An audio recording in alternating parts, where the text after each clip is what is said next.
Jawa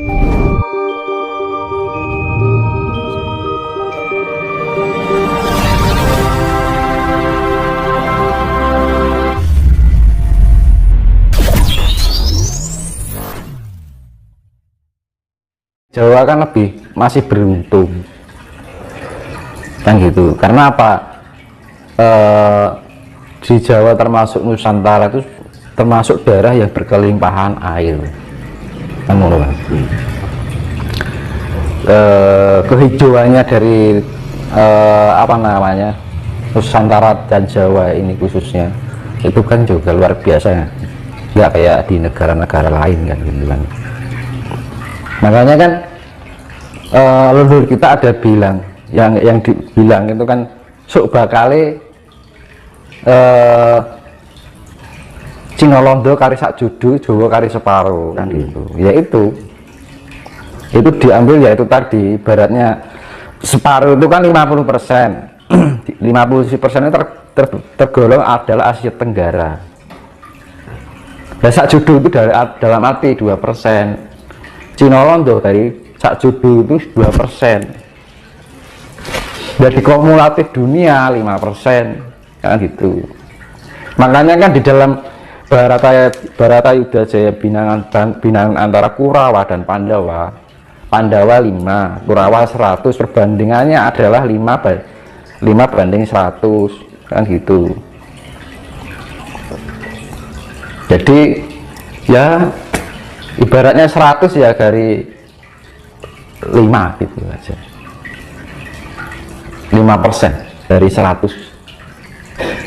Berarti intinya akan terjadi pengurangan manusia secara besar-besaran. Nah, makanya itu kan kita persiapkan sedini mungkin, jangan terlalu berlarut-larut tergiur dalam kesenangan duniawi.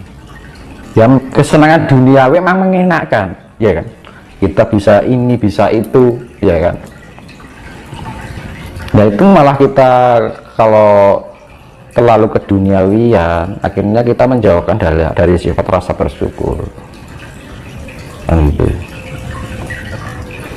Makanya kan ya lebih kita mengenal diri kita sendiri, karena zaman sekarang itu krisis identitas diri, akhirnya apa, krisis kemanusiaan, ya kan. Wong dosa karpe dewi, nggak peduli yang itu akanlah merugikan apa buat orang lain atau enggak, yang penting untung. Nah, sekarang agak gitu, lurut gue dan ngono, ya kan. Ibaratnya wong Jawa ki wis akeh sifating jangan mau menungso kang umbar angkara murka, mung butuh nuruti karep, ya kan, mung butuh nuruti karep, ya kan. Jadi wis memberikan sifat yang meninggalkan rosis jati ini. Rosis jati ini sudah meninggalkan jati dirinya. Jati dirinya adalah sebenarnya adalah Tuhan itu sendiri yang ada di dalam diri kita. Makanya ketika kita menemukan jati diri kita, maka kita akan menemukan Tuhan yang ada di dalam diri kita, ya kan. Identitas diri kita adalah Tuhan sebenarnya. Makanya kan di dalam sesi jenar yo engson kang jumeneng ana, ya Gusti engkang jumeneng ana ning jiwa ragaku. Makanya diarani orang Jawa bilang manunggaling kawulan Gusti. Itu sebenarnya itu Tuhan itu ada di dalam diri kita kan. Tapi kita rasakan keberadaan Tuhan, nah, gitu. Dengan cara apa? Kita mengenal jati diri kita sendiri, bahwa jati diri kita sendiri adalah sifat Tuhan. Tapi sekarang orang sudah tidak mengenal jati dirinya, karena apa? Sudah terbelenggu oleh kenikmatan dunia, ya kan. Makanya usake sifat yang jamu kan si seneng ngumbar angkara murka, padha ninggalake rasa sejatine kan ngono. Mung butuh nuruti karep. Kalau orang Jawa bilang kayak gitu. Hanya butuh untuk mengumbar karsa itu.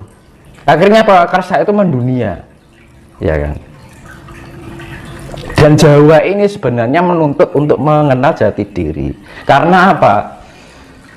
Bangsa ini terlalu larut lama ketergantungan dengan negara lain, ya kan. Alat transportasi impor, ya kan. alat komunikasi impor, ajaran impor, apa yang nggak diimpor kan gitu.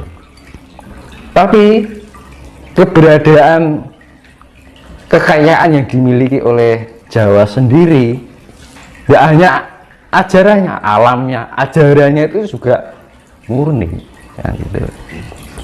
Sekarang gini lah, obat-obatan ya, obat-obatan ya kan,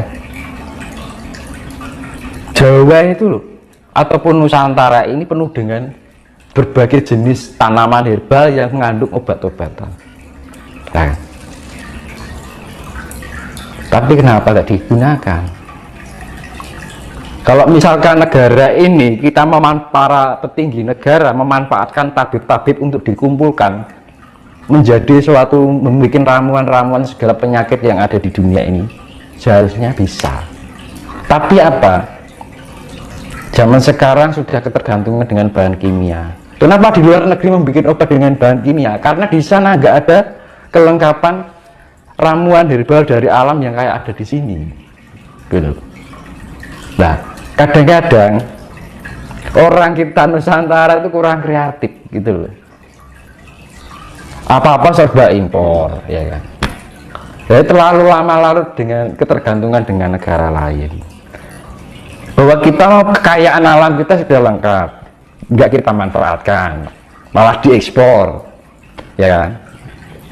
Masalah obat-obatan, loh, yang ada di sini nggak ada di luar negeri, ya kan.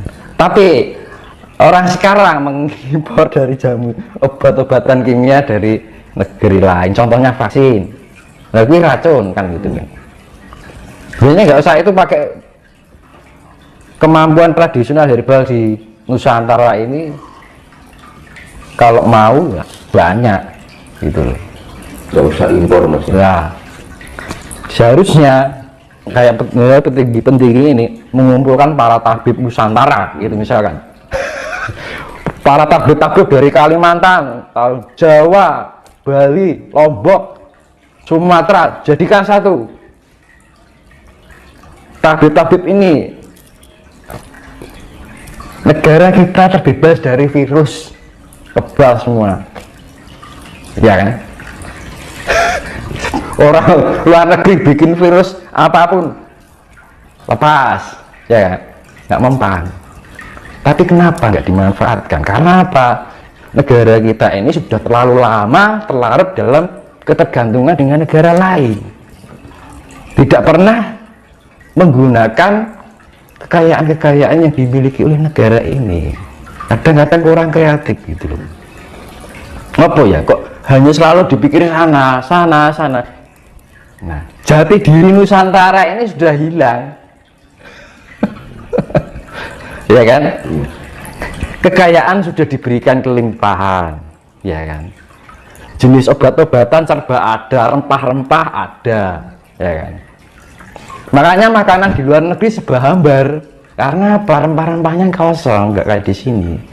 Kalau di sini kan makanan gurih kan gitu kan, renyah, ya kan? Ada rasanya gitu. Tuh. Nah, makanya kan dibilang penduduk atau umat Nusantara ini kehilangan jati dirinya sebagai orang Nusantara. Tidak hanya dari level sudra, level raja-raja dalam arti petinggi negara ini wis orang gagas itu, nggak peduli dengan jati diri Nusantara. Katanya ingin menjadi suatu negara yang harus menjadi ada di dunia. Sekarang gini, nggak usah jauh-jauh kita berpikir tentang kejayaan Nusantara. Asal usul Nusantara aja dilupakan kok. Nggak usah asal usul diri aja loh, nggak tahu gimana akan memperbesar Nusantara. Kan sepele, nggak usah kita terlalu berpikir jauh. Karena apa? Kriteria Nusantara yang sebenarnya ketika manusianya itu mengenal jati dirinya, begitu juga mengenal jati diri Nusantara berbagai